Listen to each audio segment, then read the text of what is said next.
அவர் என்ன வேடிக்கை பார்த்து அவர் வந்து கட்சி ஆரம்பிக்க போறேன் அப்படின்னு சொல்லிட்டாரு. அப்ப கட்சி ஆரம்பிக்கிறது தான் பிளான். அதாவது சும்மா சினிமாவில் 2 பஞ்ச் டயலாக் பேசினாலே உடனே மைக்கை கொண்டு போயிட்டு நீங்கள் அரசியலுக்கு வருவீர்களா அப்படின்னு நடிகர்கள்ட்ட கேட்டுக்கிறோம். இவர் வந்து கட்சி ஆரம்பிக்க போறோம் 2031 இலக்குன்னு சொல்லிட்டாரு. இதுக்கு முன்னாடி வந்து பார்த்தீங்கன்னா டெவலப்மெண்ட், அதாவது நம்ம ஏன் ஏற்றுக்க முடியும்னா, ஒரு வேளை இதுக்கு முன்னாடி இருந்த எந்த ஒரு ஆட்சியுமே வந்து சொல்லிட்டு எதையும் செஞ்சதே கிடையாது, செய்யவும் மாட்டாங்க, சும்மா அப்படியே ஆரம்பிப்பாங்க, அதுக்குள்ளே அடுத்த எலெக்ஷன் வந்துடும், லைட்டாக அதை பற்றியா கட்ட ஆரம்பிச்சோம் பார்த்தியா அப்படின்னு அதை காமிச்சு ஓட்டு வாங்கிடுவாங்க. அதையே பார்த்து பழகினாலும் நம்ம இந்த மைண்ட் செட் வந்துருச்சா சார்? நீங்கள் வந்து சரி நவீன் உங்கள் சேனலா ரைட்டு நான் பார்க்குறேன் அப்படின்னு சொல்கிறதையே வச்சுக்கின்னு பார்த்தீங்களா நாங்கள் வந்து புதுசாக ஒரு கெஸ்ட்டை கொண்டு வந்துட்டோம் அப்படின்னு கிளைம் பண்ண முடியுமா? இப்போ அவங்க அப்படி பண்ணுறாங்கன்னு சொல்கிறீங்க. எல்லாமே அப்படி தாங்க. எம்ஓயூனா என்னங்க எனக்கு சொல்லுங்கள். எம்ஓயூனா நேரம் இன்வெஸ்ட்மெண்ட்டை கொண்டு வந்து கொட்டிட்டாங்களா அவங்க? This video is sponsored by Fast Track, celebrating 25 years of excellence. Download your Fast Track app now. Cresco Cars, leading dealers of Maruti Suzuki. RR Collections, elegance in every thread. Top 4 call drivers, day or night, we drive for you. உறவுகளால் நான், உறவுகளுக்காக நான், உங்கள் CP Naveen. அனைவருக்கும் இனிய மாலை வணக்கம் உறவுகளே. இன்று நம்மோடு இணைந்திருக்கும் முக்கிய விருந்தினர் திரு பஞ்ச் அருண் அவர்கள். சார் வணக்கம் சார். வணக்கம் நவீன். எப்படி இருக்கீங்க சார்? நல்லா இருக்கேன் நவீன். Super sir. உறவுகளே மறக்காமல் சப்ஸ்கிரைப் பண்ணுங்கள், பெல் ஐக்கான் ப்ரெஸ் பண்ணுங்கள். உங்களுக்காக தொடர்ந்து நிறைய புது கெஸ்ட் நம்மளுடைய ஷோஸ் கொண்டு வந்துட்டு இருக்கோம். ஸோ மறக்காமல் வந்து பார்த்தீங்கன்னா இந்த விஷயம் பண்ணுறேங்க. அதே மாதிரி நீங்கள் வந்து பார்த்தீங்கன்னா நோட்டிஃபிகேஷன், அதாவது இந்த பெல் ஐக்கான் ப்ரெஸ் பண்ணால் தான் நம்ம போடுற வீடியோஸுக்கு வந்து சேர்ந்து அடையும் உறவுகளே. ஸ்ட்ரெயிட்டாக நம்ம ஷோக்குள்ள போயிடலாம். ஸோ இந்த அறப்போர் இயக்கம் கொண்டு வந்தது 8 கோடி ஆதாரம் நேற்று பார்த்தீங்களா சார்? அசிங்கப்படுத்துறீங்களா? நீங்கள் 8 கோடின்றீங்க. ஒரு அமைச்சர்னும் போது நீங்கள் 8 கோடி அப்படின்னா முன்னாள் அமைச்சர் இருக்கட்டங்க, அமைச்சராக இருக்கும்போது பண்ணதுன்னு தானே சொல்றீங்க. ஓகே, இந்த 8 கோடின்றது உங்களுக்கே அசிங்கமா இல்லையா? KM நேரு அவர்களுக்கு எதிராக எத்தனை கோடி, இவரை மட்டும் நீங்க 8 கோடின்னு சொல்லுறீங்க. என்ன ஏ அப்படின்னு ஆரம்பிச்சா அவர் இனிஷியலு ஏவாபேலுக்கு 8 கோடி அப்படின்றீங்களா? இது நல்லா இல்லையா? இல்லை, அதோட கேள்வின்னு முடியல. அதாவது திரு விஜய் அவர்கள், நம்ம சிஎம் முதலமைச்சர் விஜய் அவர்கள் வந்து பார்த்தீங்கன்னா, அதாவது சீக்ரெட் ஆக்ஷன் டீம் ஏதாவது வச்சுட்டு எப்படியாவது இவங்களை தூக்கணும்னு சொல்லிட்டு ஒரு முடிவோட ஏதாவது இன்டெலிஜென்ஸ் தான் செயல்படுறாங்களா சார்? இது வந்து எதிர்பார்த்தது தாங்க. ஏன்னா வந்து ஊழலை ஒழிப்போம், இது மட்டும் இல்லை லஞ்சத்தை ஒழிப்போம் அப்படின்னா வெறும் நீங்கள் வந்து சொல்லிட்டு இருந்தால் மட்டும் பத்தாது. இது வரைக்கும் நடந்த விஷயங்களை ஏதாவது நடவடிக்கை எடுத்தாதான் இனிமே கீழே இருக்கின்ற அதிகாரிகள் வந்து அத்தனை பேரும் வாங்காமல் இருப்பாங்க. எந்த ஆக்ஷனுமே இல்லாமல் நீங்கள் வந்து லஞ்சத்தை ஒழிப்போம், ஊழலை ஒழிப்போம் அப்படின்னா யார் நம்புவாங்க? இப்படி தாங்க எல்லாரும் சொல்லுவாங்க. இந்த மரம் நடுகிறது அப்படின்னு ஒன்று நடக்கும் தெரியுமா? ஒரு ரிச்சுவல். ஒரு அதிகாரி போனாராம், இந்த இடத்துல நடுங்க அப்படின்னாராம். ஏன்னு கேட்டால் எந்த அதிகாரி வந்தாலும் இந்த இடத்துல தான் நடுவாங்க அப்படின்னாராம். அந்த மாதிரி எல்லாரும் நீங்கள் ஒழிப்போம்னு சொல்லிட்டு இருந்தால் வேலைக்கு ஆகாது. ஆனால் ஆக்ஷன் எடுக்கணும். பட் ஆக்ஷன் எடுக்கணும் அப்படின்னும் போது இதுக்கு முன்னாடி அந்த குதிரை பேரம் அப்படின்னாங்க. என்னாச்சு? எல்லாரும் இப்போ பெயிலில் வந்துட்டாங்க. அதே மாதிரி தான் வந்து ஏவாபியில் அவர்கள் வீட்டில் ரெய்டெல்லாம் நடத்தினாங்க. அதுக்கப்புறம் என்ன ஆச்சு? அதனால் நீங்கள் வெறும் குற்றச்சாட்டு சொல்கிறதுன்றது அந்த நேரத்துக்கு ஒன்றா சரி புதுசாக வந்திருக்காங்க அப்படின்னு குற்றச்சாட்டு, அதை அவங்க சொல்லிட்டாங்க நாங்கள் அதை ஆக்ஷன் எடுப்போம் அப்படின்னு சொல்லிட்டு போகலாம். கான்க்ரீட் ஆக்ஷன் இல்லை அப்படின்னு சொன்னால் பயங்கரமாக பேக் ஃபயர் ஆகும் அது. அதனால் இதை முதல்ல அனௌன்ஸ் பண்ணுறதை விட ஆக்ஷன் எடுத்துட்டு அதுக்கப்புறமா ரிசல்ட்டை வெளில சொல்கிறது தான் சரியான அப்ரோச்சாக இருக்கும் நவீன். அதுக்கு முன்னாடியே நாங்கள் பாருங்கள் அவங்கள பண்ணுறோம் இவங்கள பண்ணுறோம். எல்லாத்துக்கும் மேலே திமுக 21 தேர்தலில் என்ன சொன்னாங்க? அதிமுகவில் இருக்க அமைச்சர்கள்லாம் வந்து பாருங்கள் ஊழல் வழக்கில் இது பண்ணுவோம் அது பண்ணுவோம். நாங்கள் கட்சியில் ஒன்றும் பண்ணல. அவங்க கட்சி MP மந்திரி தான் உள்ளே போனார். அது சரி வராது. நீங்கள் முதல்ல ஏதாவது நடத்திட்டு அதுக்கப்புறமா அதை நீங்கள் சொல்லிங்க பார்த்தீங்களா இந்த வழக்கில் இவர் வந்து இது பண்ணிட்டோம் அப்படின்னு சொல்லுங்கள். அது கரெக்ட். அப்போ இந்த வழக்கில் வந்து பார்த்தீங்கன்னா கண்டிப்பாக ஏவாவேல் வந்து ஜெயிலுக்கு போவார். அப்போ நீங்கள் சொல்கிறது அப்படி தான் தெரியுது. அப்படி நான் சொல்லலைங்க. எதுவாக இருந்தாலும் எடுக்கிற கேஸு கரெக்டாக இருக்கணும். ஆமாம், போன எவிடன்ஸோடு இருக்கணும். ஆமாம், போன கேஸ்லேயே சார் அவர் வந்து சிங்கப்பூருக்கு வந்து கிளம்பிங்க வந்து போனார் இல்லையா? அது நெஞ்சு வலிக்கு தானே போனார். அவர் நெஞ்சு வலிக்கு ட்ரீட்மெண்ட்டுக்கு போனார். அதில் வந்து பார்த்தீங்க அப்படின்னா ஏற்கனவே ஒரு பெரிய விமர்சனம் வந்தது. எப்படி இங்கேருந்து ஒருத்தர் ஃப்ளைட்டு பிடிச்சி போகிற வரைக்கும் நான் வெளியே பார்த்துட்டு இருந்தீங்களா அப்படின்னு சொல்லிட்டு தான் அதை வந்து டாட்ஸை வந்து நம்ம அருண் டிவிஎஸ்ல இருந்தார்ல அவர்கிட்ட கனெக்ட் பண்ணிட்டு தான் மாற்றினாங்கன்னு ஒரு தகவல் வந்தது. எல்லாரும் அப்படி தான் பேசினாங்க. அது எப்படி ஒன்றா இருந்துட்டு போட்டோம். இப்போ மறுபடியும் வந்து அவர் என்ன வெளில போகக்கூடாது அப்படின்னு தடை கொடுத்துட்டாங்களா? அதுதான் கேட்குறேன். இல்லை குயிக்காக ஸ்விஃப்ட் ஆக்ஷனாக இருக்கணும். இப்போ ஏங்க அப்படி பார்த்தீங்கன்னா திரிணாமுல் காங்கிரஸ் மம்தா பானர்ஜி இருக்காங்கல்ல, அவங்க சொந்தக்காரங்க அபிஷேக் பானர்ஜி, அவர் இது மாதிரி தான் வந்து அங்கே வெஸ்ட் பெங்காலில் அவர் வெளில போகக்கூடாது பாஸ்போர்ட்டை இம்போர்ட் பண்ணணும்னு சொன்னாங்க. ஒன்றும் இல்லை, ஐ ட்ரீட்மெண்ட். நான் அமெரிக்காவில் போனதுதான் அவர் வந்து கண்ணு நான் அவ்வளோ இதுவாக போச்சு அவருக்கு ஒன்றும் கிடையாது. ஐ ட்ரீட்மெண்ட்டுக்கு அமெரிக்கா போனோம் அப்படின்னு அடம் முடிச்சு நிற்கிறாரு. இப்போ கோர்ட்டில் பர்மிஷன் கொடுத்துட்டாங்க. சரி, இதெல்லாம் ஒரு விஷயம் கிடையாது நவீன். நீங்கள் அவரை வந்து வெளிநாடு போகிறத தடுக்கிறீங்களா இல்லை உள்நாட்டிலேயே வைக்கிறீங்களா? ஈவன் என்னை பொறுத்த வரைக்கும் அரெஸ்ட் பண்ணுறது அப்படின்றது கூட ஒன்றுமே கிடையாது. நீங்கள் கேஸை ஒழுங்காக ப்ரிப்பேர் பண்ணணும், சார்ஜஸ்ஸு எவிடன்ஸு இதில் கான்சன்ட்ரேட் பண்ணணும். எண்ட் ரிசல்ட் என்ன வருது, கன்விக்ஷன் வருதா, அதான முக்கியம். அதை விட்டுட்டு இப்போ முதல்ல அரெஸ்ட் பண்ணுறதுன்றது வந்து சாதாரணமாக பண்ணிட்டு போகலாங்க. நீங்கள் இல்லை எங்களுக்கு வந்து இது வேணும், விசாரணை வேணும், அது வேணும், இது வேணும், ரிமாண்ட் வேணும், அதுவும் நடக்கலையே. அதான் நான் சொல்ல வரேன். அதனால யாரையாவது அரெஸ்ட் பண்ணணும். இப்போ செந்தில் பாலாஜியை கூட தான் இடியில் அரெஸ்ட் பண்ணாங்க. இத்தனை நாள் ஜெயிலில் இருந்தார். இப்போ அண்ணன் என்ன தெப்பா இருக்காரு, அவர் என்ன பண்ண முடிச்சுது? ஃபோன் கூட எடுக்க மாட்டானா, வர மாட்டானா. அதனால நீங்கள் கேஸை ஒழுங்காக ப்ரிப்பேர் பண்ணீங்கன்னு சொன்னால் எல்லாம் தானாக நடக்கும். அதை விட்டுட்டு வெறும் ஆப்டிக்ஸ்க்காக பார்த்தீங்களா நாங்கள் அரெஸ்ட் பண்ணிட்டோம்னு சொல்லிட்டு இருந்தீங்கன்னா ஒன்றும் வேலைக்கு ஆகாது. திமுகவின் மாஜிக்களை அட்டாக் பண்ணிட்டு இருந்து அது பயங்கரமாக, அதாவது இவங்க தான் ஆளுங்கட்சி மாதிரி இருக்கிறாங்க அப்படின்னு செயல்பட்டு கொண்டதவர் தான் மதிப்பிற்குரிய திரு அண்ணாமலை அவர்கள். இப்போ அவர் அமைதியாக ஒதுங்கி வீத லீடர்ஸ் அப்படின்ற ஒரு தனிப்பட்ட அவரோட அமைப்பை வந்து அப்படியே பார்த்துட்டு இருக்காரு. சரிங்களா, இதுக்கு பின்னாடி ஒரு பயங்கரமான ஏதாவது பிளான் இருக்கா? ஏன்னா அவர்னால அப்படிலாம் பேசாமல் இருக்க முடியாது, உங்களுக்கு தெரியும். ஆக்சுவலி அவர் என்ன வேடிக்கை பார்த்துட்டு அவர் வந்து கட்சி ஆரம்பிக்க போகிறேன் அப்படின்னு சொல்லிட்டாரு. அப்போ கட்சி ஆரம்பிக்கிறது தான் பிளான். அதாவது சும்மா சினிமாவில் 2 பஞ்ச் டயலாக் பேசினாலே உடனே மைக்கை கொண்டு போயிட்டு நீங்கள் அரசியலுக்கு வருவீர்களா அப்படின்னு நடிகர்கள்ட்ட கேட்டுக்கிறோம்.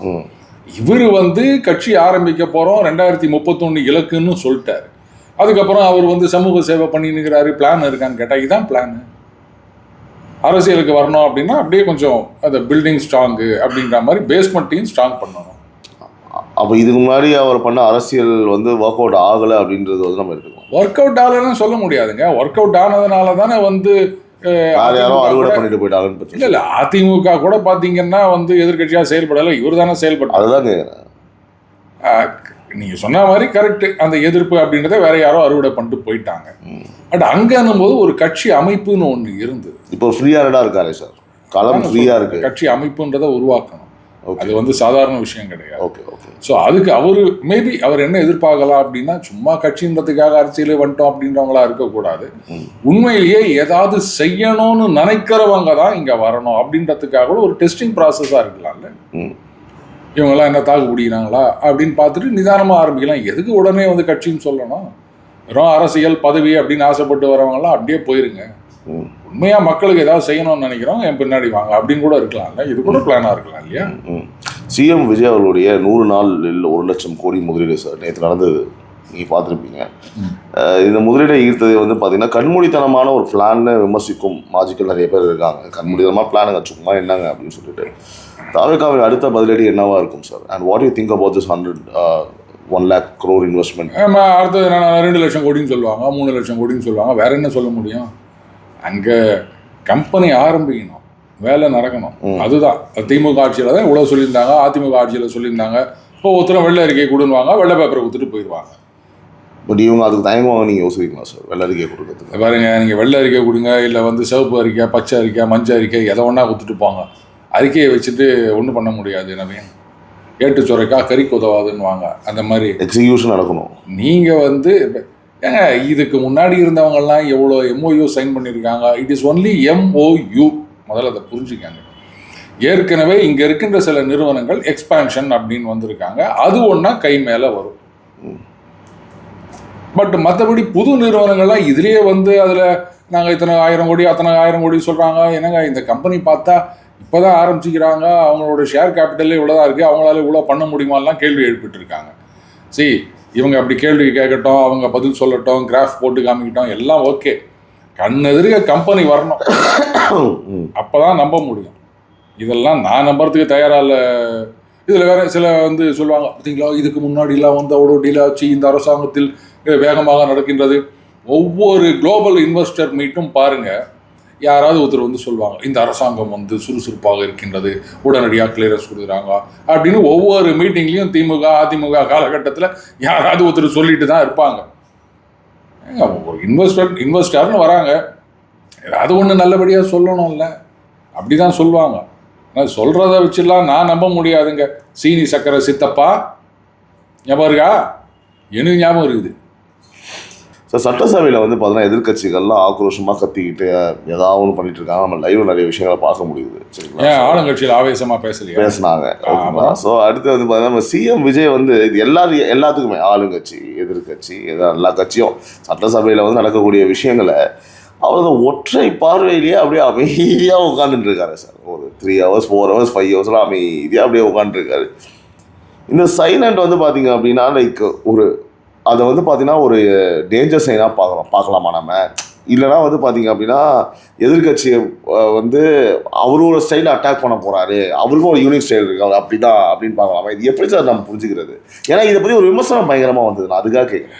நவீன் அப்படியே உட்காந்துருக்காரு. பாருங்க, முதல்ல எல்லாத்துக்கும் பதில் சொல்லணும் அப்படின்னு அவசியம் கிடையாது. ஏன்னா இப்போ ஜெயலலிதா அவர்கள் பீரியட் பார்த்தீங்கன்னா மற்ற அமைச்சர்கள் பெருசாக இது பண்ண மாட்டாங்க. ஜெயலலிதா அவர்கள் வந்து கடைசியாக சரியான கவுண்டர் கொடுப்பாங்க. எம்ஜிஆர் ஆட்சி காலத்தில் பார்த்தீங்கன்னா காளிமுத்து இந்த மாதிரியான பேர் நிறைய பேர் இருப்பாங்க. அவங்கெல்லாம் வந்து பதிலடி கொடுப்பாங்க. ஸோ மற்றவங்க கவுண்டர் கொடுக்குறாங்க அப்படின்னும் போது சிஎம் கவுண்டர் கொடுக்க வேண்டிய அவசியம் கிடையாது. இப்போ சிஎம் கொடுக்குறாரா, மினிஸ்டர் கொடுக்குறாரா, அதெல்லாம் எனக்கு தேவையில்லைங்க. கொடுக்குற கவுண்டர் ஒழுங்காக இருக்குதா, அதான் எனக்கு முக்கியம். ஆனால் நாம் என்ன நினைக்கிறோம் பார்த்தீங்களா, இவர் வந்து இப்படி சைன் காமிச்சிட்டாரு, இதுவே மாசு அப்படின்னு போகிறதும் தப்பு. இல்லை சைலண்ட்டாக இருக்காரு, அதுலேயே வந்து வைலண்ட்டாக, என்னங்க இதெல்லாம் வாத பிரதிவாதங்கள். இவங்க வந்து ஒரு குற்றச்சாட்டு வைக்கிறாங்க, அதுக்கு அவங்க பதில் ஒன்று வேணா 15,000 கோடி ரெவன்யூ வந்துருச்சு அப்படின்னாரு ஃபினான்ஸ் மினிஸ்டர். தங்கம் தென்னரசு அவர்கள் கேட்குறாரு. அதுக்கு பதில் சொல்லும்போது தங்கம் தென்னரசு என்ன கேட்டார்? 15,000 கோடி வந்துருச்சுன்னு சொன்னீங்களே, என்னென்ன இதில் வந்தது, ரியலைஸ் ஆகிடுச்சா, எக்ஸ்பெக்டடா அப்படின்ட்டு டீட்டெயிலாக கேட்குறாரு. அதுக்கு வந்து ஃபினான்ஸ் மினிஸ்டர் பேசும்போது ஃபார்மர் மினிஸ்டர்னு சொன்னார். நீங்கள் இந்த வீடியோ பார்த்தீங்கன்னா ஆக்சுவலாக மாண்புமிகு உறுப்பினர் அப்படி தான் பதில் சொல்லணுன்றது எனக்கு தெரிஞ்ச அளவில் அந்த இடத்துல ஃபார்மர் அந்த இடத்துல என்ன பொசிஷனோ அதான் சொல்லணும். நம்ம சட்டமன்ற உறுப்பினர் யாராக இருந்தாலும் மாண்புமிகு உறுப்பினர் அவர்கள், அதுவும் வந்து அவைத்தலைவரை பார்த்து தான் பேசணும். மாண்புமிகு உறுப்பினர் இந்த மாதிரி கேட்டாரு அப்படி சொல்லணும். ஃபார்மர் மினிஸ்டர் அப்படின்னா சரி விடுங்க, ஏதோ கேட்டாரு லாங்குவேஜ் பேரியர் அப்படின்னு சொல்லுவாங்க. இல்ல அவருக்கு தெரியல சார், அவருக்கு உண்மையாவே லாங்குவேஜ் பேரியர் அது வேற சப்ஜெக்ட் வருவோம். ஆமா, இந்த சப்ஜெக்ட் அவருக்கு தெரியல. அப்போ சொல்றாரு இல்ல எக்ஸ்பெக்டட், சிலது வர ஆரம்பிச்சிருக்குன்னா எது வர ஆரம்பிச்சிருக்கு? இப்போ நீங்க டாஸ்மாக்ல வந்து பொட்டிக்கு 40 ரூபா அப்படின்னீங்க, அதை வந்து வரி அப்படின்னு சொல்லிட்டீங்க. அப்போ அல்டிமேட்லி நீங்க என்ன பண்றீங்க, அதை வந்து அந்த கன்சூமர் தலையில தான். இப்போ இந்த பொட்டிக்கு 40 ரூபான்றது இல்லீகல் அப்படின்னு சொன்னா, அப்போ அதை வாங்குறத நிறுத்தினா அங்கே வாங்குற குவார்டர் வாங்குறவங்களுக்கு விலை குறையும்ல. 1 ரூபா இல்லை 50 பைசா சொல்லுங்க, அதை குறைக்காம அதை வரின்னு இது பண்ணிட்டா இது வந்து நீங்க வருமானம் சொல்லுங்க. அப்போ இதே மாதிரி எல்லா வரியும் ஏற்றிட்டு போயிட்டு வருமானம் சொல்லிட்டு இருந்தா இதுதான் வந்து ரியலைசேஷனா 15,000 வந்துச்சு அப்படின்னு சொல்றதுக்கா? அதுல எக்ஸ்பெக்டட்னு சொல்றாரு. சரி, வர ஆரம்பித்து விட்டதுன்னா எது வர ஆரம்பிச்சது, எந்த இனத்துல உங்களுக்கு இந்த வரவு வருகின்றது, அதுல எவ்வளவு வந்திருக்கின்றது, இந்த டீட்டெயில் வேணும்ல. இதெல்லாம் கேட்டா நல்லா கேட்கறாங்க ஐயா டீட்டெயில் அப்படின்வாங்க. ஸோ இந்த மாதிரியான ஆர்கியூமெண்ட் இதுக்கு வந்து ஃபினான்ஸ் மினிஸ்டரால சரியான பதில் கொடுக்க முடியல. இது நல்லாவே தெரியுது. ஏன்னா தங்கம் தென்னரசு அவர்கள் அவர் வந்து நல்ல எக்ஸ்பீரியன்ஸ் ஆனவர். அவர் கரெக்டாக கேட்குறாரு எந்தெந்த இதில் வருது, எவ்வளோ வந்திருக்கு, எக்ஸ்பெக்டடா, ரியலைஸ்டா அப்படின்னு தனித்தனியாக கேட்கும்போது இவர் வந்து அப்படியே 10ஆம் ஒரு பதில் சொல்லிட்டு போகிறார். இந்த மாதிரி ஆர்கியூமெண்ட்டை தாங்க நம்ம பார்க்கணும். அதை விட்டுட்டு அவர் வந்து சைன் பண்ணுறாரா இல்லை வந்து சைலண்ட்டாக இருந்து சைன் பண்ணுறா, இப்படித்தான் நம்ம இங்கே போயின்னுக்கிறோம்னு வச்சுக்கோங்களேன். நெரேட்டிவ் அப்படி தான் பில்டப் ஆகினுக்குது. இதனால் வந்து நாட்டுக்கோ மக்களுக்கோ ஒரு பைசா பிரயோஜனம் இல்லை. இப்போ தங்கம் தென்னரசு அதுக்கு ஃபினான்ஸ் மினிஸ்டர் பதில் சொன்னார்னா இதில் நமக்கு ஒரு கிளாரிட்டி வந்திருக்கு. அதுதானே விவாதமாக இருக்கணும் சட்டமன்றத்தில்.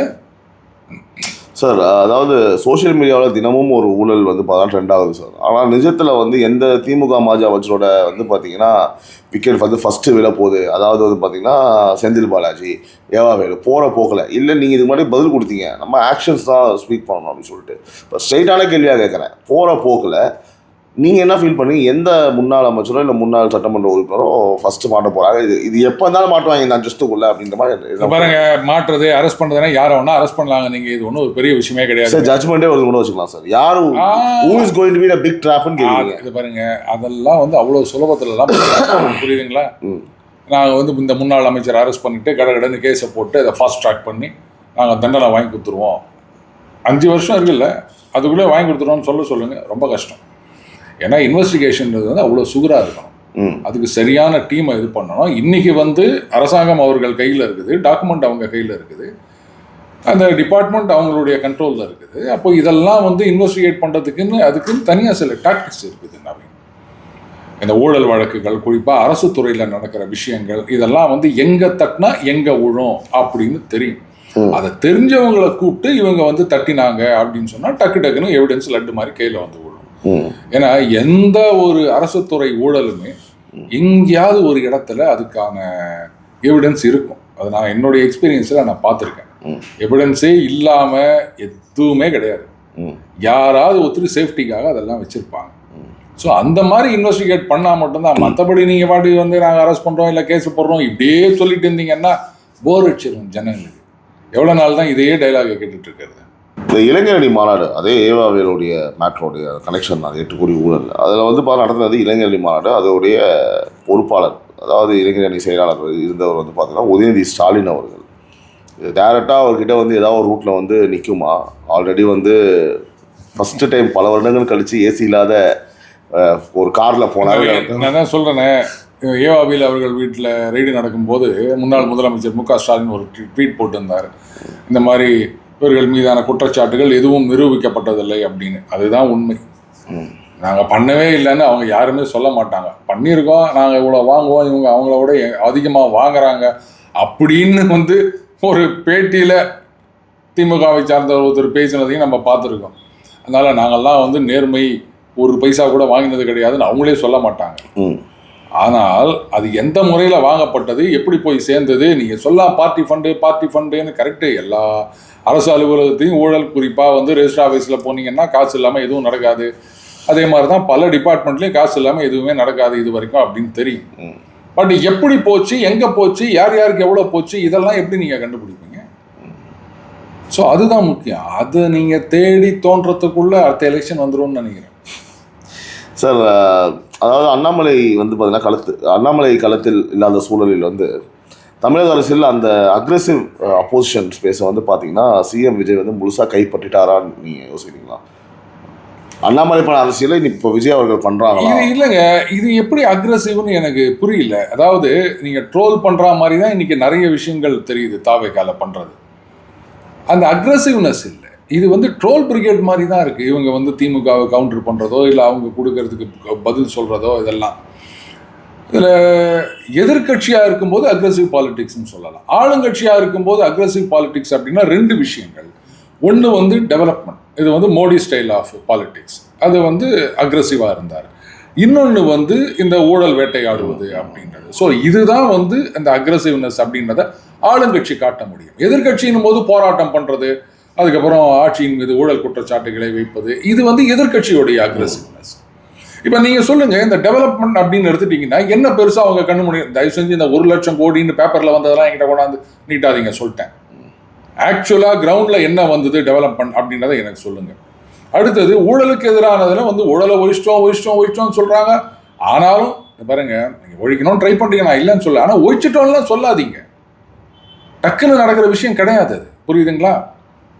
அதனால் இதையும் வந்து அக்ரெசிவ்னு எடுத்துக்க முடியாது. ஸோ என்னை பொறுத்த வரைக்கும் இவங்க அக்ரெசிவ் பாலிடிக்ஸை ஃபாலோ பண்ணுறாங்கன்னு நான் ஏற்றுக்க முடியாது. இதுக்கு முன்னாடி வந்து பார்த்தீங்கன்னா டெவலப்மெண்ட், அதாவது நம்ம ஏன் ஏற்றுக்க முடியும்னா, ஒரு வேளை இதுக்கு முன்னாடி இருந்த எந்த ஒரு ஆட்சியுமே வந்து சொல்லிட்டு எதையும் செஞ்சதே கிடையாது, செய்யவும் மாட்டாங்க, சும்மா அப்படியே ஆரம்பிப்பாங்க, அதுக்குள்ளே அடுத்த எலெக்ஷன் வந்துடும், லைட்டாக அதை பற்றியே கட்ட ஆரம்பிச்சிட்டோம் பார்த்தி அப்படின்னு அதை காமிச்சு ஓட்டு வாங்கிடுவாங்க. அதையே பார்த்து பழகினாலும் நம்ம இந்த மைண்ட் செட் வந்துருச்சா சார்? திருப்பி அதே மாதிரியான ஒரு பாலிடிக்ஸ் தான் போயிட்டு இருக்குன்றதை நம்ம பார்க்குறோம். திமுக என்ன பண்ணாங்களோ, அதுக்கு முன்னாடி அதிமுக என்ன பண்ணாங்களோ அதையே தான் தாவேகா பண்றாங்க. MOU சைன் பண்ணதையே பெரிய அச்சீவ்மெண்ட் மாதிரி நீங்க காமிச்சிட்டு கிரவுண்ட்ல என்ன வந்தது அப்படின்றத பத்தி பெருசா பேச மாட்டேங்கிறீங்கல்ல. ஆனா எப்படி முடியும் சார்? எப்படி முடியும்னா, அப்ப நீங்க ஒரு விஷயம் புரிஞ்சுக்கணும் நவீன். இப்போ தாவேகாவுக்கு இருக்கின்ற பொசிஷன் அப்படின்றது வந்து யாருக்குமே கிடைக்காத ஒரு ஆப்பர்ச்சுனிட்டி. ஏன்னா அதிமுகன்றது ஒண்ணுமே இல்லை. இன்னும் எத்தனை பேர் இங்க வர போறாங்க, இடம் இல்லைங்க, ஹவுஸ்ஃபுல்லுங்க அப்படின்னு சினிமா தேட்டரில் போர்டு போடுற நிலைமையில இருக்காங்க தாவேகா. அந்த மாதிரி அதிமுக ஒன்றும் இல்லாமல் போயிடுச்சு. திமுகவும் இப்போ கூட்டணிகள் ஒன்றும் கிடையாது, அதனால அவங்களும் ஒன்றும் இல்லாமல் போன மாதிரி தான். இப்போ அடுத்தது எலெக்ஷன் அப்படின்னு பார்த்தீங்கன்னா பஞ்சாயத்து தேர்தல், அது வந்து ஒரு பெரிய இது கிடையாதுன்னு வச்சுக்கோங்க. 29 பாராளுமன்ற தேர்தல்லாம் அடுத்து உங்களுக்கு இருக்கின்ற மிகப்பெரிய டெஸ்ட். இப்போதைக்கு ஒரு பெரிய குட்வில் இருக்கு கவர்மெண்ட்டுக்கு. அதனால இன்னும் அடுத்த மாசம் எலெக்ஷன் வரா மாதிரி நீங்க வந்து இவ்வளோலாம் விளம்பரம் பண்ணிட்டு இருக்கீங்க, நாங்க அதை பண்ணிட்டோம் இதை பண்ணிட்டோம் அப்படி இப்படின்னு. Peeking at the wrong time அப்படின்ற மாதிரி தெரியலையா உங்களுக்கு? டூ ஏர்லி நீங்க இது மாதிரி பண்றதுன்னு தெரியலையா? இப்படி ஹைப்பை நீங்க கிரியேட் பண்ணிட்டே போனீங்கன்னா அப்புறம் 29, 31 எலெக்ஷன் வரும்போது இது ஒன்றும் மெட்டீரியலைஸ் ஆகலை அப்படின்னு சொன்னா, ஆமா இப்படிதான் எல்லாரும் பண்ணாங்க, அவங்க பண்ண மாதிரி இவங்களும் பண்ணாங்க, கட்சியில் ஒன்றும் வேலைக்கு ஆகலை அப்படின்ற மாதிரி தானே ஆகும். ஸோ பண்ணி முடிச்சுட்டு நீங்க கிரெடிட்டை கிளைம் பண்ணிக்கங்க. அதுக்கு முன்னாடியே இப்பவே ஏன் இவ்வளோ ஹைப் கொடுக்குறீங்கன்னு நான் கேட்குறேன். ஒரு சின்ன doubt sir, 1 lakh crore investment உள்ள கொண்டு வந்தது உண்மையா பொய்யா சார்? இன்வெஸ்ட்மெண்ட் கொண்டு வந்ததுன்னு சொல்லாதீங்க. MOU சைன் பண்ணிருக்காங்க, மெமரண்டம் ஆஃப் அண்டர்ஸ்டாண்டிங். அதுதான் சார், அது உண்மையான்னு கேட்குறேன். சைன் பண்றது எவ்வளவு வேணா சைன் பண்ணலாங்க. இல்ல நான் அதை கேட்கல சார். அது நீங்க அடுத்த ஸ்டெப்புக்கு போயிட்டீங்க. கேட்கறது நான் சார், MOU சைன் பண்ணது உண்மையா இல்லையா? MOU சைன் பண்ணிருக்கலாம். இவங்க என்ன விளம்பரம் பண்றாங்க, நாங்க செஞ்சு முடிச்சிட்டோம்னு சொல்றாங்களா, இல்ல 1 lakh crore இன்வெஸ்ட்மெண்ட் கொண்டு வந்து சொல்றாங்களா? இன்வெஸ்ட்மெண்ட் உள்ள வந்திருக்குன்னு அது எங்க வந்தது? எங்க வந்தது? இன்வெஸ்ட்மெண்ட் கொண்டு வந்திருக்கோம் அப்படின்னு சொல்றாங்க. இன்வெஸ்ட்மெண்ட் கொண்டு வரலங்க. நீங்க என்ன சொல்ல வரீங்கன்னா, அது இம்ப்ளிமெண்ட் ஆச்சான்னு கேக்குறீங்க. இன்வெஸ்ட்மென்ட்டே வரலங்க. ஓகே, மெமரண்டம் ஆஃப் அண்டர்ஸ்டாண்டிங், ஒரு புரிந்துணர்வு ஒப்பந்தம் நான் உங்களுக்கு கொடுக்குறேன்னு சொல்லியிருக்கேன். நான் வந்து இப்ப ஒண்ணு வானாங்க, இப்ப நான் வந்து ரைட்டு, நான் நாளைக்கு வந்து 8 மணிக்கு உங்களுக்கு ஒரு இன்டர்வியூ கொடுக்குறேன், இதுவாது இன்டர்வியூ கொடுக்குறேன்ற கமிட்மெண்ட். ஓகே, நீங்க கேக்குறீங்க இன்டர்வியூ வரீங்களா அப்படின்னு. சரி ரைட்டுங்க, நான் பாக்குறேன் இல்லையா, ரைட்டு நான் பாக்குறேன், இதுதான் இப்போ. அப்புறம் அதுக்கு அடுத்த ஸ்டெப்பு எத்தனை மணிக்குன்னு ஃபிக்ஸ் பண்றது, அதுக்கப்புறம் அந்த நேரத்துக்கு கரெக்டா வர்றது. புரியுதுங்களா? நீங்க வந்து சரி நவீன் உங்க சேனலா, ரைட்டு நான் பாக்குறேன் அப்படின்னு சொல்றதையே வச்சுக்கின்னு பாத்தீங்களா நாங்க வந்து புதுசா ஒரு கெஸ்ட்டை கொண்டு வந்துட்டோம் அப்படின்னு கிளைம் பண்ண முடியுமா? இப்ப அவங்க அப்படி பண்றாங்கன்னு சொல்றீங்க? எல்லாமே அப்படிதாங்க. MOUனா என்னங்க எனக்கு சொல்லுங்க. MOUனா நேரம் இன்வெஸ்ட்மெண்ட்டை கொண்டு வந்து கொட்டிட்டாங்களா அவங்க? நாங்க இதை பண்றோம்னு சொல்றாங்க, அவ்வளவுதான். இன்னும் ஆரம்பிக்கல. அப்ப அவங்க எந்த இடத்துல பண்ண போறாங்க எனக்கு டீடைல் சொல்லுங்க. இந்த ராமநாதபுரம் டிஸ்ட்ரிக்ட்ல கரெக்ட், மற்ற டிஸ்ட்ரிக்ட்ல கொண்டு வராங்க. Very good. ஆமா, அப்ப என்ன பண்ணுங்க, எனக்கு ஒரு லிஸ்ட் கொடுங்க. இப்ப நீங்க சொல்றீங்களா அவங்க பண்ணலன்னு சொல்றீங்களா அப்படின்னு. பண்ணாங்கன்னு சொல்றதுக்கு நான் என்ன கேட்டேன்னா சார், ரொம்ப சிம்பிள் சார். நீங்க சொல்ல எனக்கு புரியுது. சி, அவங்க வந்து இன்னும் ஃபேக்டரியை கட்டலை, எதுவும் பண்ணலை, இன்னும் காசு உள்ளே வரணும், நிறைய வேலைகள் இருக்குது, எனக்கு அது புரியுது. நான் எதை மீன் பண்ண வரேன்னா, நேற்று 1 lakh crore இன்வெஸ்ட்மெண்ட் உள்ளே கொண்டு வந்திருக்கோன்னா லைக் அவங்க வந்து சைன் போட்டிருக்காங்க மேபி சொல்கிறாங்க. அதாவது எங்கே உங்களுக்கு தவறாக தெரியுது அந்த விஷயம் நான் கேட்குறேன். இது தவறு இல்லைங்க. முதல்ல இன்வெஸ்ட்மெண்ட் உள்ள வரலை திருப்பி நீங்க கொண்டு வந்திருக்காங்கன்னு சொல்லாதீங்க. கொண்டு வர போறோம்னு சொல்றாங்க, அவ்வளவுதான். கொண்டு வர போறோம்னு சொல்றாங்க. என்ன பண்ணுங்க, இன்னென்ன இதுக்கு என்னென்ன அப்படின்னு சொல்லியிருக்காங்க. இந்த டிஸ்ட்ரிக்ட்ல அவங்களுக்கு லேண்ட் அலாட் ஆயிடுச்சா, அவங்களுக்கு எலக்ட்ரிசிட்டி சப்ளை. பட் ஆனால் சார் எனி பார்ட்டி யார் இருந்தாலும் சார், எப்படி சார் வந்து அன்னைக்கே நம்ம போட்டு இதான் லேண்டு இதான் எப்படி சார் எங்க சார் நடக்கும்? அது எனக்கு தெரியவே இல்லையா சார். சரி, மேபி அந்த பாயிண்ட் நான் ஏத்துக்கிறேன். நீங்க சொல்றீங்க இப்போ நீங்க இந்த அளவு விளம்பரம் பண்ணாதீங்க. நான் சொல்றேன், இப்போ திமுக ஆட்சியிலும் இதே மாதிரி தான் இத்தனை லட்சம் கோடி அவங்க பண்ணல. இருங்க அதுல 25% நடைபெறவில்லைன்னு ஒருத்தர் சொன்னாங்க. அப்பனா 75% வந்துருச்சுன்னு அர்த்தமா? இல்ல, ஆனா 25% வரலன்னா அப்ப என்ன அர்த்தம்? நீ கடன் ஒத்துக்கிறப்பா, என்ன திரும்பி வந்துச்சு, ஆனால் 25% வரல அப்படின்னா என்ன அர்த்தம்? 75% கடன் வந்துச்சுன்னு தானே அர்த்தம்.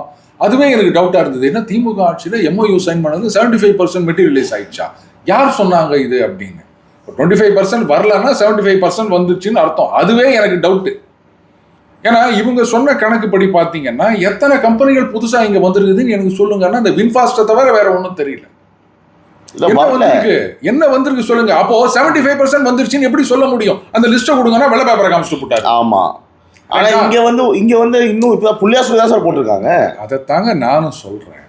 இந்த மாதிரி வந்து ஒரு இன்வெஸ்டர் சம்மிட் அப்படின்னு நடத்துறது, MOU சைன் பண்றது அப்படின்றது எல்லா அரசாங்கங்களும் இந்தியா முழுக்க காலங்காலமா பண்றது தான். கரெக்ட். நீங்க என்ன பண்ணணும், ஏற்கனவே கவர்மெண்டோட MOU சைன் பண்ணாங்களே, அதுல எவ்வளவு வந்தது எவ்வளவு வரல, வராதவங்க கிட்ட போயிட்டு உங்களுக்கு என்னங்க பிரச்சனை, சைன் பண்ணீங்கல்ல போன கவர்மெண்ட்ல, ஏன் ஒன்றும் ஸ்டார்ட் பண்ணல, உங்களுக்கு என்ன லேண்டில் ப்ராப்ளமா, இல்லை எலக்ட்ரிசிட்டியில் ப்ராப்ளமா, இல்லை என்ன பிரச்சனை, இல்லை நீங்கள் ஏதாவது கன்செஷன் எதிர்பார்க்குறீங்களா, அதை போய் அப்ரோச் பண்ண அறிக்கை விட்டாங்க சார். ஏங்க எத்தனை கொண்டு வந்தீங்க அந்த மாதிரி? எத்தனை கம்பெனிகள் MOU சைன் பண்ணது பழைய ஆட்சியில்? அதை நீங்கள் போயிட்டு அப்ரோச் பண்ணி இதை பாருங்க, 28 கம்பெனிகள் அவங்க வந்து போன ஆட்சியில் MOU சைன் பண்ணியிருந்தாங்க, இத்தனை 1000 கோடி வரதா இருந்தது, வரல, நாங்கள் போயிட்டு அவங்கள அப்ரோச் பண்ணோம், இப்போ இவங்களெல்லாம் வந்திருக்கான்னு ஒரு ஸ்டேட்மெண்ட் கொடுக்க சொல்லுங்க பார்க்கலாம். சரி, அதை விட்டுருங்க. அதை நீங்கள் பண்ணால் கூட வந்து எங்கள் ஆட்சியில் கொண்டு வந்தோம், MOU சைன் பண்ணோம், அதை நீங்கள் வந்து பேர் எடுத்துகிட்டு போகிறீங்களா, ஸ்டிக்கர் ஓட்டுறீங்களான்னு கேட்பாங்க. இந்த ஆட்சியில் நீங்கள் 1 லட்சம் பண்ணியிருக்கீங்கல்ல, நான் 6 மாதம் வெயிட் பண்ணுறேன். அதுதான் அதுதாங்க நான் அதுதான் உங்கள்கிட்ட எதிர்பார்க்குறேன்.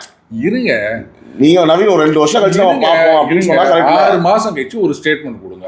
இந்த கம்பெனிகள்லாம் MOU சைன் பண்ணாங்க இல்லையா, அதுல இது ஸ்டேட்டஸ்ல இருக்கு அப்படின்னு சொல்லுங்க. அதை யாருமே சொல்ல மாட்டாங்க. திருப்பி ஒட்டு மொத்தமா 19ல இவ்வளோ இன்வெஸ்ட்மெண்ட் வந்திருக்கு, இவ்வளோ வேலை வந்திருக்கு, அந்த கம்பெனி லிஸ்ட்டை கொடுங்கன்னா யாரும் கொடுக்க மாட்டேன்றாங்க. ஸோ நீங்க சொன்னதை நான் ஒத்துக்கிறேன், பிள்ளையார் சுழி போட்டுக்கிறாங்க. இனிமே தான் சைன் பண்ண உடனே வந்து கம்பெனி எப்படி ஆரம்பிக்க முடியும் எல்லாம் நான் ஒத்துக்கிறேன். ஆனா 1 லட்சம் கோடி கொண்டு வந்துட்டோன்னு மட்டும் தயவு செஞ்சு சொல்லாதீங்க. அதெல்லாம் மாதிரி நீங்க சொல்ல சொன்ன கொண்டு வர போறோம் தான் சொல்லியிருக்காங்க. அவ்வளவுதான். இதை ஏன்னா என்னை பொறுத்த வரைக்கும் காலங்காலமா இப்படிதான் சொல்லிட்டு வந்தாங்க. அதனாலதான் மைண்ட் செட் வந்து வீட்லயே டிஃபன் சாப்பிடலாம் சொல்லிருக்காங்களே, சொன்னாங்களே, எனக்கும் சொன்னாங்களே, அப்படித்தான் எனக்கு தோணுது. சார், ஆட்சியில் இருக்கும்போது பவரில் இருந்த இந்த மாஜிக்கெல்லாம் வந்து பார்த்தீங்கன்னா இப்போ சிஎம் விஜயோட இந்த அதிரடி சட்ட பொறியியல் இருந்து தப்பிக்கவே முடியாதுங்கிறது நிஜமான ஒரு விஷயமா சார்? கேள்வியாக தான் சார்.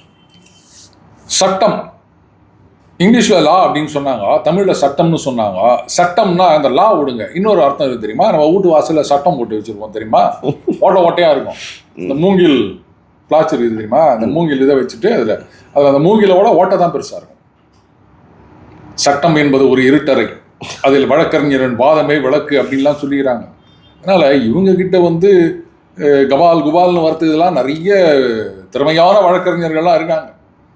அது வந்து long drawn out process. Jayalalithaa அவர்களுக்கு எதிரான வழக்கே இத்தனை வருஷம் இழுத்தடிச்சுது அப்படின்னு நமக்கு தெரியும். டக்குன்னெல்லாம் அதெல்லாம் முடிஞ்சிடாது. அண்டு நான் தான் சொன்ன மாதிரி அதுக்கு வந்து சரியான டீமை ஃபார்ம் பண்ணி இன்வெஸ்டிகேட் பண்ணால் மட்டும்தான் அந்த லாஜிக்கல் கன்க்ளூஷன் அப்படின்றத கொண்டு போக முடியும். இல்லைன்னா ஒரு சந்தோஷப்பட்டுக்கலாம், பார்த்தீங்களா நாங்கள் அரெஸ்ட் பண்ணிட்டோம், கேஸை போட்டாங்க, கேஸ் நடக்குதுங்க அப்படின்னு. இந்த 2G கேஸ் கூட தான் நந்துனுக்குது அப்பீல். அது எப்போ முடியும்னு தெரியல, கன்னித்தீவு மாதிரி ஆகிப்போச்சு. அதுதான் உங்களுடைய எய்ம் அப்படின்னு சொன்னால் இப்போ சொல்லிக்கலாம்.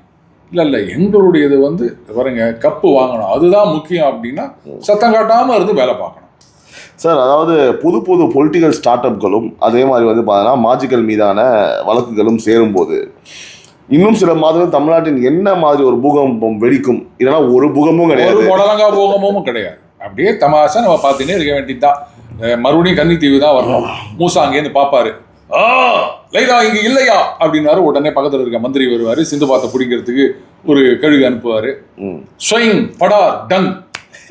இதைத்தான் நாமளும் ரொம்ப நாளாக பார்த்துன்னு இருக்கிறோம். அதே மாதிரி தான் இதையும் நம்ம பார்த்துட்டே இருக்கோம். ஆனால் தெரியல, நீங்கள் சொல்கிறீங்க, இது உங்களுடைய கருத்து. மாறினா நம்ம வெயிட் பண்ணி தான் வாட்ச் பண்ணணும் எல்லாமே. கரெக்டாக சார்? அது கரெக்ட். யா. ஸோ சினிமாவில் மட்டும்தான் ஒரு வீரல் புரட்சின்னு பார்த்தோம். இப்போ சிஎம் விஜயோட ஒற்றை கையெழுத்தில் வந்து பார்த்தா மாஜிக்கலை வந்து பார்த்தா தூக்கம் தொலைகிற, அதாவது ஒரு கையெழுத்து போடுறாரு, அவங்களுக்கு பல ஆபத்துகள் வராது, இல்லை வந்திருக்கு இது வரைக்கும் அப்படின்னு நீங்கள் ஏதாவது உணர்றீங்களா? உங்கள் கமெண்ட் என்ன காமனாக கேட்குறேன். எந்த ஆபத்தும் யாருக்கும் வந்த மாதிரி தூக்கத்தை நல்லது எனக்கு தெரியல. நல்லது மக்களுக்கு அதாவது இந்த விஷயம் சைன் போட்டதில் அவர் இது வரைக்கும் இந்த 100 நாட்களில் அவர் பண்ண விஷயங்கள். ஏன்னா இப்போ நம்ம பேசிகிட்டு இருந்தது வரும், இன்னும் வரல நவீன் நம்ம சொல்லுவோம். Okay, right, fine. இப்போ 100 நாட்களில் அவர் செஞ்ச விஷயங்கள் கையெழுத்து போட்டு எனக்கு ஒன்று தெரியுது. அதாவது இந்த கனிம வளங்களை மற்ற மாநிலங்களுக்கு கொண்டு செல்வதற்கு தடைன்னு சொன்னாங்க இல்லையா, 3 மாதம். ஓகே, அது ஒன்றா எனக்கு தெரியுது. அவ்வளோதான். Right sir. பல்வேறு விஷயங்களை நம்மோடு பகிர்ந்தமைக்கு மிக்க நன்றி சார். நன்றி நவீன்.